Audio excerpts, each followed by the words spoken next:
Assalamualaikum warahmatullahi wabarakatuh. Jumpa lagi dengan saya Marliati, calon guru penggerak Angkatan 9 Kabupaten Muna Barat. Kali ini saya tidak sendiri, saya ditemani oleh salah seorang rekan saya. Beliau adalah Ibu Fatima, guru mata pelajaran IPA di SMA Negeri 1 Cisanti. Assalamualaikum Ibu Fatima. Waalaikumsalam. Apa kabar Ibu? Ya, alhamdulillah baik. Alhamdulillah. Baik Ibu, sesuai rencana awal, hari ini kita akan melakukan percakapan pra-observasi.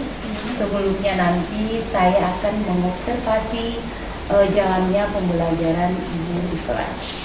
Oke. Baik Ibu, adapun tujuan dilakukannya percakapan pra-observasi saat ini adalah sebagai persiapan awal ya, yang nantinya sebelum Ibu melakukan pembelajaran di kelas, agar supaya nanti Ibu lebih percaya diri, lebih siap lagi dalam melakukan pembelajaran di kelas. Oke. Ada beberapa pertanyaan yang ingin saya tanyakan pada sesi pra-observasi kali ini. Yang pertama, apa tujuan pembelajaran yang Ibu akan capai nanti pada saat di kelas? Jadi untuk minggu ini saya ada kelas untuk kelas 2. Materi itu tentang ikatan. Berdasarkan modul ajar yang telah saya susun, untuk pertemuan kali ini ada 2 tujuan pembelajaran yang dicapai. Yang pertama, dapat menjelaskan pengertian ikatan kevalen. Yang kedua, dapat menjelaskan bagaimana suatu unsur-unsur itu dapat tergabung membentuk ikatan kovalen sehingga dapat menghasilkan suatu senyawa. Oke, baik Ibu. Jadi berdasarkan apa yang Ibu tadi sudah tuliskan juga di RPP-nya Ibu, bahwa tujuan pembelajaran yang akan Ibu capai sebentar ada 2. Yang pertama itu dapat menjelaskan pengertian ikatan kovalen ya Bu. Kemudian yang kedua dapat menjelaskan terjadinya ikatan kovalen pada satu senyawa. Oke, baik Ibu, kita lanjut. Bagaimana dengan area pengembangan yang Ibu akan capai nanti? Untuk area pengembangannya yang saya dapatkan dari peserta didik itu sendiri ada 2. Yang pertama itu adalah aspek kognitifnya dan psikomotornya. Nanti setelah dari situ yang diharapkan paling sekali setelah mereka mendapatkan pengetahuan tentang apa yang akan saya ajarkan juga aspek afektif juga tidak salah. Untuk aspek kognitifnya itu siswa mereka paham betul apa itu ikatan kovalen, kemudian bagaimana suatu unsur-unsur itu dapat membentuk satu senyawa dengan menggunakan ikatan kovalen dalam hal ini unsur-unsur non-logam. Untuk aspek psikomotornya, di sini kan untuk ikatan kovalen itu kan sama-sama unsur non-logam yang saling menyatukan. Berarti keterampilan yang dibutuhkan di sini mereka selain dapat menggunakan apa pengetahuan yang mereka dapatkan itu dalam bidang akademis, tapi juga diharapkan bisa diaplikasikan dalam kehidupan sehari-hari. Ini tidak tidak jauh beda dengan jadi aspek psikomotor di sini sekaligus dengan afektifnya, karena untuk pengaplikasiannya dalam kehidupan sehari-hari kan siswa atau peserta didik itu tidak mungkin kita suruh membuat senyawa air gitu. Tapi yang diharapkan bahwa di situ untuk unsur-unsur non-logam itu dalam membentuk ikatan kovalen kan masing-masing saling membutuhkan. Jadi pengaplikasiannya dalam kehidupan sehari-hari jika di antara peserta didik itu satu saat nanti sudah jadi orang sukses atau berhasil, maka wajib mensedekahkan atau menghasilkan sebagian hartanya bagi orang-orang yang tidak mampu, karena di situ istilahnya saling membutuhkan. Iya, oke. Baik Ibu, jadi tadi saya sempat menangkap bahwa area pengembangan yang Ibu akan kembangkan nanti ada kognitif, keterampilan dengan afektif. Oke, berdasarkan catatan saya di sini adalah di aspek kognitif, Ibu di situ mereka dapat menjelaskan atau setidaknya mereka bisa mengetahui apa itu ikatan kovalen. Oke, baik. Kemudian selanjutnya untuk keterampilan atau psikomotor, mereka nanti itu dapat mengaplikasikannya di dalam kehidupan sehari-hari. Oke, baik Ibu. Selanjutnya bagaimana dengan rancangan pembelajaran yang Ibu akan terapkan nanti di kelas? Kayak misalnya dari segi model pembelajaran, kemudian strateginya, dan metodenya, mungkin metode pembelajarannya. Untuk model pembelajaran yang akan saya gunakan yaitu Discovery. Ya. Ya. Oke. Nah, sedangkan untuk strateginya yaitu pembelajaran berinisiasi. Nah, jadi di situ mungkin ada langkah-langkah yang akan saya lakukan. Ya. Nah, pada pertemuan sebelum masuk ke materi inti, nah, siswa itu berarti saya akan memberikan beberapa pertanyaan terkait dengan pengetahuan prasyarat untuk bisa mempelajari ikatan kovalen. Kemudian setelah dari mereka menyelesaikan soal yang saya berikan, dalam hal ini tes formatif, saya memberikan apresiasi terkait materi yang akan saya ajarkan tentang ikatan kovalen ini.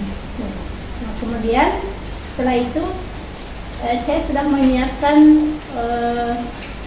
materinya itu dalam bentuk, selain saya tayangkan dalam bentuk slide PPT, nah juga ada saya akan bagikan ke setiap kelompok. Nah, karena saya sudah bagi kelompoknya, mereka itu sudah bagi kelompok, ada beberapa kelompok ini.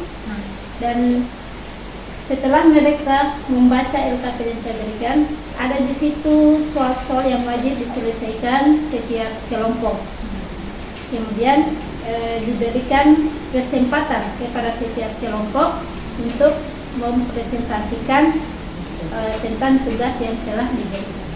Dan untuk metode pembelajaran. Metode pembelajaran di sini berarti harus pakai alat bahan atau media ya.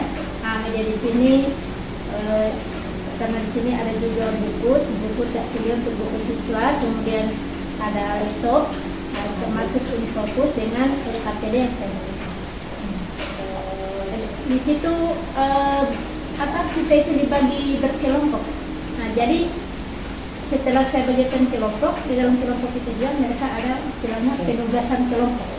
Iya, oke, baik. Dari rancangan pembelajaran yang Ibu sampaikan tadi, di sini berdasarkan apa yang saya tanyakan tadi dari model pembelajarannya, kemudian strateginya, kemudian sampai dengan metodenya. Di situ tadi yang saya sempat dengar, Ibu menggunakan model pembelajaran discovery learning ya. Yeah.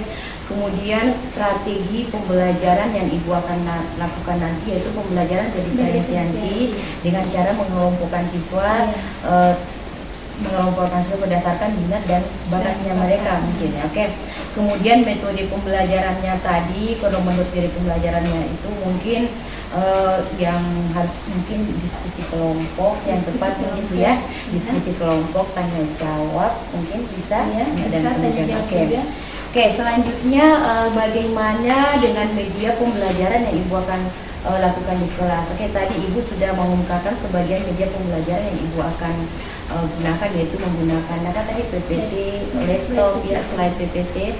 Oke, mungkin ada lagi untuk media pembelajarannya selain menggunakan PPT.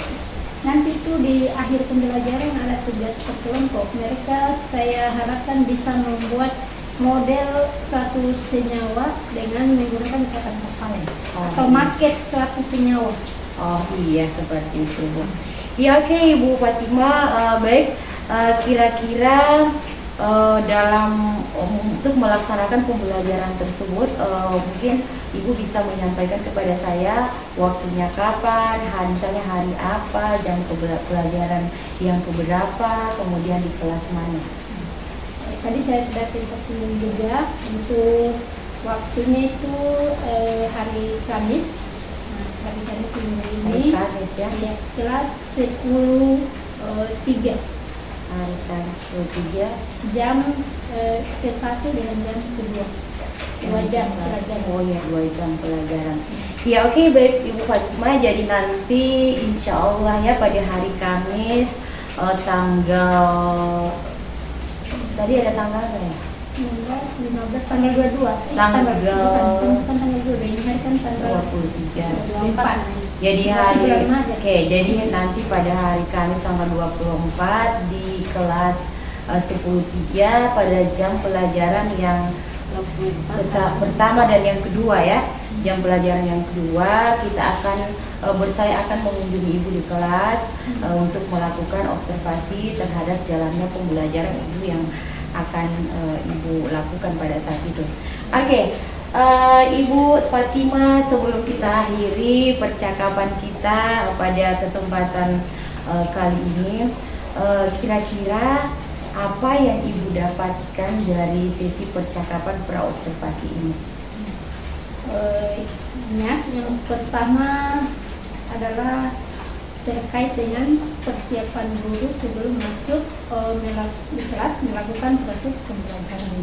Nah, kemudian di situ ada juga masukan, mungkin ada hal-hal yang tidak sempat terpikirkan oleh saya bahwa harus ada langkah-langkah yang saya lakukan sesuai dengan model yang akan saya gunakan. Iya, oke, baik. Jadi yang Ibu dapatkan terkait dengan persiapan-persiapan yang akan Ibu lakukan sebelum masuk mengajar di kelas ya, oke, termasuk yang tadi menyiapkan medianya dan lain sebagainya. Oke, terima kasih Ibu sudah menyiapkan waktunya untuk melakukan percakapan praobservasi kali ini. Sampai bertemu lagi di kelas nanti pada saat observasi, dan selanjutnya kita akan bincang-bincang lagi dalam sesi pasca observasi. Terima kasih Ibu. Ya, sama-sama. Oke, demikian percakapan kita kali ini. Sampai bertemu di kegiatan observasi dan percakapan observasi selanjutnya. Wassalamualaikum warahmatullahi wabarakatuh.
Jadi tugasnya nanti per kelompok.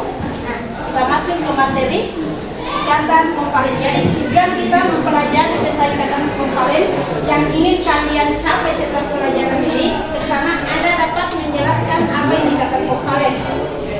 Kedua, Anda dapat menjelaskan bagaimana suatu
kembali penjelasan setelah penjelasan tadi. Jadi dari penjelasan tadi yang saya ketahui yaitu pengertian dari ikatan kovalen. Jadi ikatan kovalen adalah ikatan yang terjadi karena adanya penggunaan pasangan elektron secara bersamaan.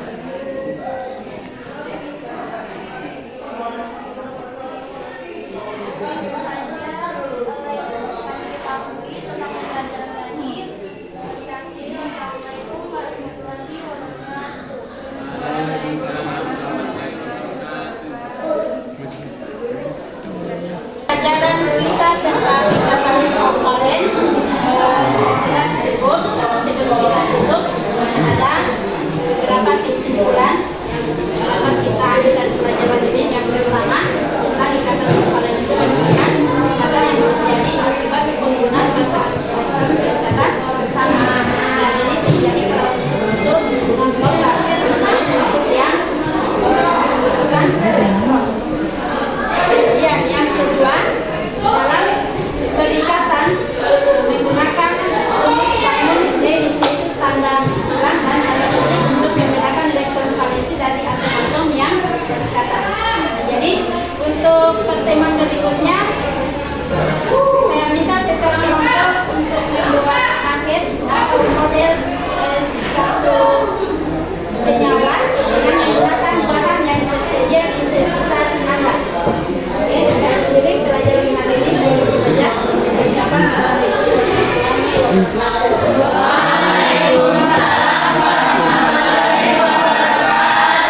Ya baik Bu Fatimah, terima kasih atas waktu dan kesempatannya. Jadi di kesempatan ini saya rasa Ibu sudah melakukan rangkaian supervisi akademik di Rumah Kreatif. Kebetulan memang ini adalah salah satu kegiatan yang harus dilaksanakan pada saat program pendidikan guru interaktif ini. Jadi di salah satu tugasnya itu mereka melakukan rangkaian supervisi akademik yang sebelumnya itu materinya mereka sudah dapatkan di LMS dan kemudian diperkuat pada saat kemarin itu di tahun keempat. Jadi sebelumnya di rangkaian supervisi akademik dengan pola pikir coaching. Jadi kalau kita bilang coaching itu kemarin itu Ibu Marliati dan kita itu kalau di coaching prinsipnya itu dia setara. Jadi tidak ada bilang karena Ibu Marliati yang lakukan supervisi dia lebih tinggi, tidak. Kalau di coaching itu dia prinsipnya kemitraan, dia mitra setara, kita tidak ada yang lebih tinggi atau yang lebih rendah, pokoknya kita sama-sama jadi supaya kita nyaman gitu. Jadi tidak ada yang lebih kita mitra di sini, mitra dalam rangka melakukan pembelajaran yang berpihak pada murid. Jadi untuk di setelah pra kemudian observasi, nah selanjutnya itu kita akan nanti di fase observasi ya. Jadi itu 3 rangkaian yang harus kita lalui pada supervisi akademik dengan pola pikir coaching. Jadi terima kasih atas waktunya, saya serahkan kepada Ibu Marliati untuk melakukan percakapan. Oke, baik. Assalamualaikum warahmatullahi wabarakatuh. Kembali dengan saya Pak Marliati, calon guru pembela Angkatan 9 Kabupaten Barat. Kali ini saya tidak sendiri, saya ditemani dengan pengajar praktik saya Ibu Eni Kusmawati dan rekan sejawat saya Ibu Fatimah. Oke, baik Ibu Fatimah, assalamualaikum warahmatullahi wabarakatuh. salam. Kabar Ibu? Alhamdulillah baik. Alhamdulillah baik ya. Oke, baik. Sesuai dengan rencana awal kita, setelah kita mengadakan observasi di kelas, kita akan melakukan percakapan pasca observasi. Oke, adapun tujuan dilakukannya percakapan pasca observasi kali ini adalah untuk mengevaluasi jalannya proses pembelajaran yang sudah Ibu lakukan tadi di kelas. Oke, baik. Kemudian saya akan membukakan beberapa pertanyaan terkait jalannya tadi pembelajaran yang sudah Ibu bawakan di kelas. Oke, pertanyaan saya yang pertama, bagaimana perasaan Ibu setelah kegiatan observasi yang baru saja tadi kita lakukan di kelas? Hidup rasanya ya, terus pembelajarannya sesuai Senang atau perasaan itu senang apa gitu? Kalau senang ya pasti Iya. ada. Intinya apa yang saya sudah rencanakan untuk pertemuan kali itu sudah dilaksanakan. Baik, alhamdulillah ya. Oke, kemudian bisa diceritakan kembali area pengembangan yang Ibu sudah lakukan tadi di kelas, dan kemudian bisa juga mungkin tahapan-tahapan atau langkah-langkah yang Ibu lakukan sebelum tadi Ibu mengajar di kelas. Tahapan-tahapannya dulu barangkali. Kalau kita mau tahapan, sama berarti saya harus menyiapkan dulu modul atau masih materi ajar untuk mengajar, kemudian dan untuk laptop fokus dengan buku siswa. Kemudian untuk area pengembangannya yaitu kognitif terkait dengan pengetahuan mereka tentang materi yang saya berikan kemudian kemarin. Kemudian psikomotornya di situ bisa dimulai pada saat mereka mengerjakan apa yang saya berikan pada pengetahuan. Iya, oke, baik Ibu. Jadi tadi saya sempat mendengar apa yang Ibu katakan di sini. Tahapan yang Ibu lakukan pertama itu Ibu menyiapkan modul atau rancangan seperti FPP modul ya. Oke, kemudian Ibu menyiapkan media, kemudian termasuk buku siswa, ya, oke, itu tahapan-tahapannya. Kemudian area pengembangannya tadi Ibu ada dua ya, ada kognitif dan ada psikomotor. Untuk tahap kognitif Ibu mungkin di situ pengembangan materi yang Ibu jelaskan kepada siswa tadi. Kemudian untuk psikomotor mungkin yang tadi pada saat pembagian LKPD mereka mengerjakan menyelesaikan soal-soal yang ada di LKPD. Oke, Ibu bisa mungkin menurut Ibu sudah sejauh mana area pengembangan yang Ibu tadi sudah lakukan di kelas? Nah, apakah sudah menurut Ibu sudah berhasil atau mungkin masih ada kekurangan-kekurangan yang harus diperbaiki? Bisa saya katakan berhasil walaupun mungkin masih ada kekurangan. Karena ini kelompok ada di antara beberapa siswa itu yang aktif untuk terlibat dalam kelompok, bahkan mungkin menunggu hasil saja dari teman yang akan dipakai. Oh iya, jadi kekurangannya itu ada siswa yang kurang aktif, tidak mau terlibat dan hanya menunggu hasil dari temannya, seperti itu Bu ya. Oke, kira-kira menurut Ibu kenapa hal itu bisa terjadi? Kenapa kenapa anak tersebut tidak tertarik? Kenapa dia tidak mau kerja bareng dengan temannya? Kemudian kenapa dia kerjanya hanya dia menunggu hasil saja? Kalau tentang berarti masuk ke harus dilibatkan pihak lain ya, berarti masuk ke area tanggung jawab sendiri, sama juga bisa mempengaruhi sehingga dia istilahnya ada hal-hal yang mempengaruhi sehingga dia kurang tertarik atau tidak aktif untuk berdiskusi dengan kelompok. Oh, jadi mungkin karena ada pengaruh atau ada hal-hal yang membuat dia tidak tertarik acu dengan kelompoknya.